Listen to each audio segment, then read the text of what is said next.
represented by head coach Tony Vitello, along with SEC Scholar Athlete of the Year, pitcher Drew Beam, and all SEC first baseman Blake Burke. In a moment, Coach will give us an opening statement, and then we'll take questions first for the players only, please. There's wireless microphones. Please wait to be called upon and identify yourself before making your question. Coach? I'm Drew sitting next to me, so my first thought is I'm appreciative of obviously him being our program, but I thought that he threw the ball in excellent fashion tonight. I don't think we've got this box score here does it justice for a couple different reasons. And then it's good to have Blake here too. He's done it time and time again, even as a freshman, being surrounded by those guys. But I don't think he could have done it freshman year or have done it the way he's done it the last 2 years without those guys that he played with. And it's a good time to give a shout out to those guys that are killing it in pro ball, but also some of the role players. Some of them are even still on this team that kind of help make our jobs easier now that we've been in Knoxville for a few years. All right, questions first for the players. Start on the left, second row. Drew, what did you have working well for you tonight, and what kind of went sideways there in that fifth inning? I think first and foremost, I had the fastball and curveball were playing off really well off of each other. Curveball was spinning really well, so I had good command of both. Going on there for a little while, and then there in that last inning that I was on the mound, just things didn't go my way. Coin fell the other way, so that's pretty much all I can explain that way. In the back right. Blake, Alfred Esmond, Southeastern 14. Take me through the at-bat where you had the go-ahead home run. If I'm going to be honest, I don't really remember much, but, I remember looking at the scouting report before going up there and trying to hunt a fastball, and I got it, and I took my best swing, and that was the result. Next for the players. Back on the left. Just for either of you guys, what was kind of y'all's perspective when things kind of got a little tense there in the fifth inning between both teams? We did our best to keep pulling behind our guys, not make it about the other team. Just kind of, have each other's back and pull our weight and not worry about the other guys.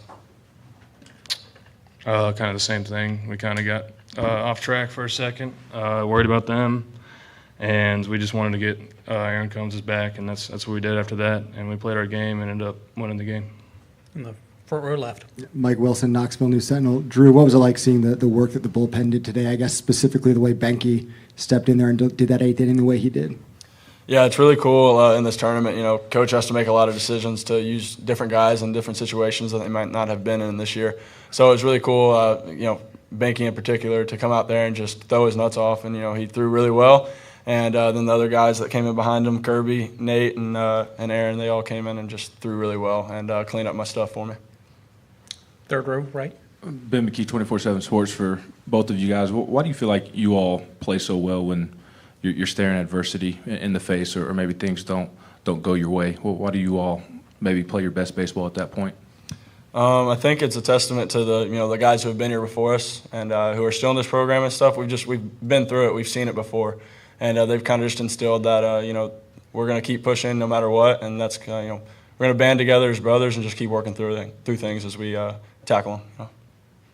I think it's cool that we just accept it and we move on and keep going, and whatever happens, happens. So, front row left. Blake, you guys got a lot out of Dean and Reese at the bottom of the order tonight. How big was that? And I guess specifically that walk that Reese worked there to load the bases. Reese is really good and really fun to watch in the box. There's a lot of guys that don't play sometimes that we trust when they go up there. There's a lot of guys that we love cheering on and we love watching. So, we kind of expect that from those guys, and that's what they did. On the right. Drew, I guess what's key for Benke to find consistency, and what's kind of your message to him as he's trying to find himself within the pitching staff? Yeah, I guess I kind of asked him what he was thinking when he was out there, and he said nothing. So I guess just him going out there with blank stares and just going out there and being a dog is his key to success. Any more for the players? If not, Drew, Blake, thanks for your time tonight. Good luck tomorrow. Appreciate it.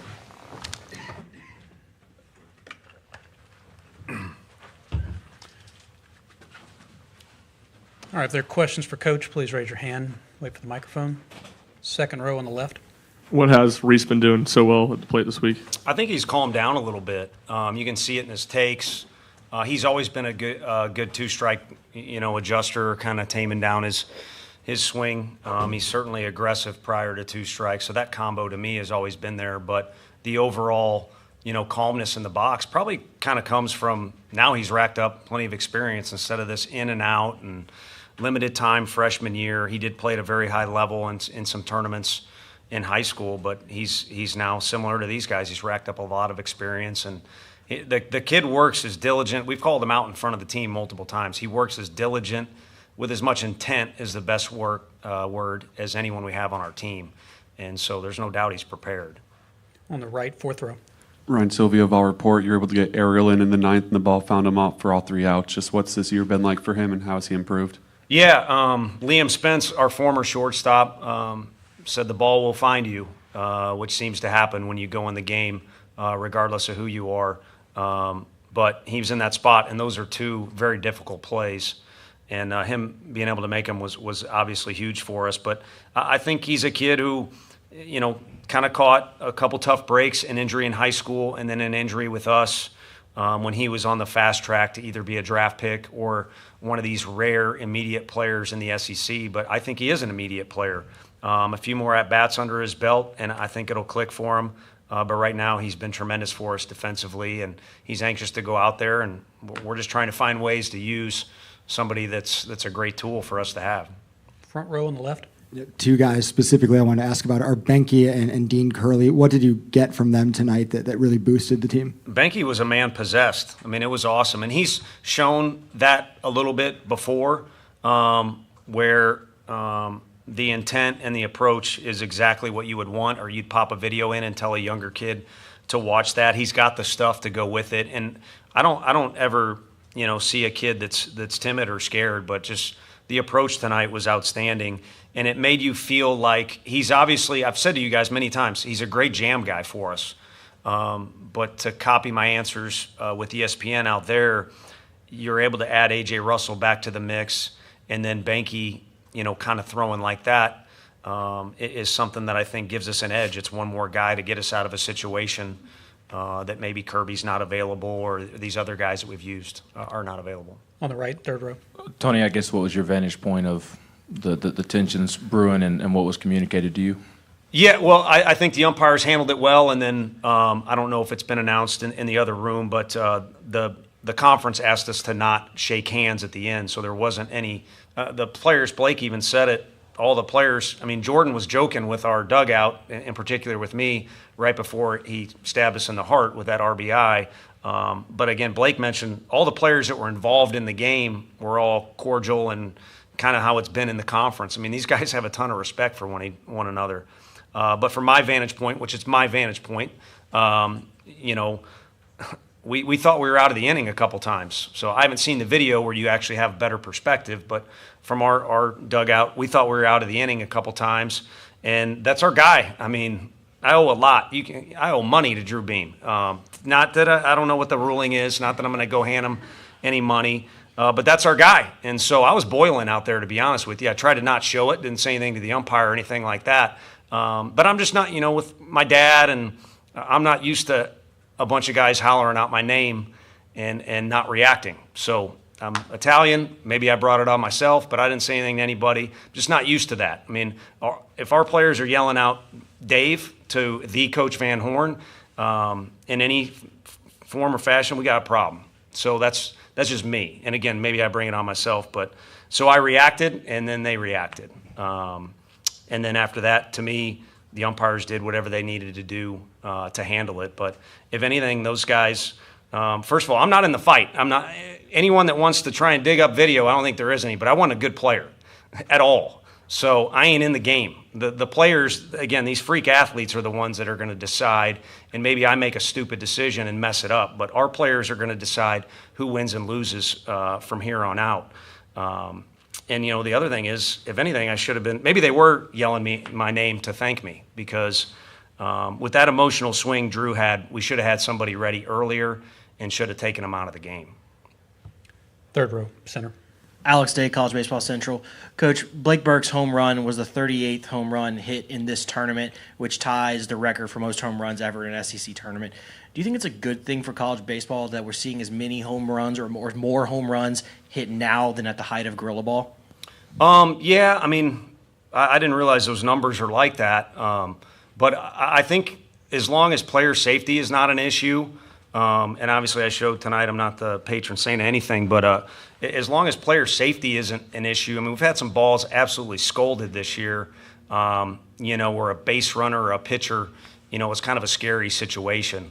But I don't know that other people are hitting home runs like some of the guys in this league. I mean, Blake has one of the best swings, and you look at two of their guys in the lineup, and every time Hunter Hines is up to bat, you're holding your breath, not just before he swings, but as the pitch is being thrown. So a little bit of it, to me, has to do with the guys that are in our league, and then, I don't know, maybe the ball's a little bit hotter, or they've perfected how to make these bats as best as possible. Second row center. Eric Kane, VolQuest.com. With the way you had to go about the bullpen tonight, how are you situated entering tomorrow with Xander and some of the others? Well, the funny thing about tonight, Xander hates me and likes me. We had him hot before we tied the game. I was looking out for him more than anything, and again, maybe poor execution on my part. We had him hot, ready to go, because I did not want to leave here without him throwing at least an inning or even just to a hitter. So we'll see where he's at. It's not like he can't pitch tomorrow. We'll see where he's at. There's not a whole lot left, in general. So we'll kind of probably attack tomorrow in a different way. I mean, JJ's on our roster, so maybe we'll start him. But anyway, back to my little Xander tangent. I did find his AirPods he left in the locker room in here, so hopefully those two things cancel each other out.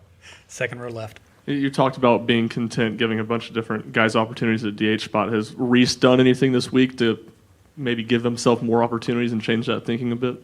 Yeah, I think so. And again, I think it's whether it's him being relaxed in the box or the relaxing feeling he gives the coaching staff that you're going to get a competitive at-bat. And it's a well-rounded situation, whether it be able to adjust with two strikes. He can certainly get a bunt down, as he's done a couple times for us. And then it's not like the other guys aren't like this, but you could hear it in Blake's voice. Like, those guys got a lot of respect for him. Again, just how he goes about his business and then also his ability. Two more. Back right. Looking ahead to tomorrow, what are some keys for your team, you think? Get some rest tonight. That was an emotional game, and again, maybe I'm to blame, but I said it out there. I think, this is a tough tournament with what lies ahead, and you got to manage things a little bit. But I just don't see how it's a bad thing for either team to be involved in a game where everybody's hooting and hollering. And I don't know what triggered it, but the one thing was the crowd was loud. I know that. And so to me, that's a really good experience. The catch of the whole thing is kind of like these guys alluded to. Now you got to calm down and you got to play baseball. And to me, I may be wrong, but the last 3 innings was just good baseball. And, we were fortunate that something happened in our favor. It certainly could have gone the other way as well. So get some rest, and then we'll kind of see where we're at. Like I said, maybe we'll attack the thing in a little bit of a unique fashion. Last one on the right. How do you assess what Cannon did today at the plate and then behind the plate? Yeah, it was huge. He's, kind of been labeled our RBI guy off the bench, and he's done well in those situations where there's a guy at third or, potential to get an RBI. And the one thing you always get out of him is some fight in the box. And I'm pleased that he's gotten past I don't know what you would call it, but the overextending the fight. He's such a Pete Rose type baseball player. And if that tilts too much to the extreme, maybe there's a little too much fire and a little too much tension, a la Drew Gilbert sometimes. But when he kind of gets it back to center, you just know you're always going to get a fight at the plate. And then he's certainly capable, behind the dish when he's catching as well. Has the arm to boot. So it's nice having that option, and it's also nice at this point. I don't know, and again, I don't know that we've sorted, the coaching staff has got it sorted exactly where everybody needs to be, but it's nice the picture is kind of clearing to where this guy belongs in this spot, this guy's role, and that way the kids can come to the park knowing what's expected, and we'll see what we can get. All right, Coach, thanks for your time tonight. Okay, thank you guys. See you tomorrow. Did I pass the test? Did I say anything stupid? No.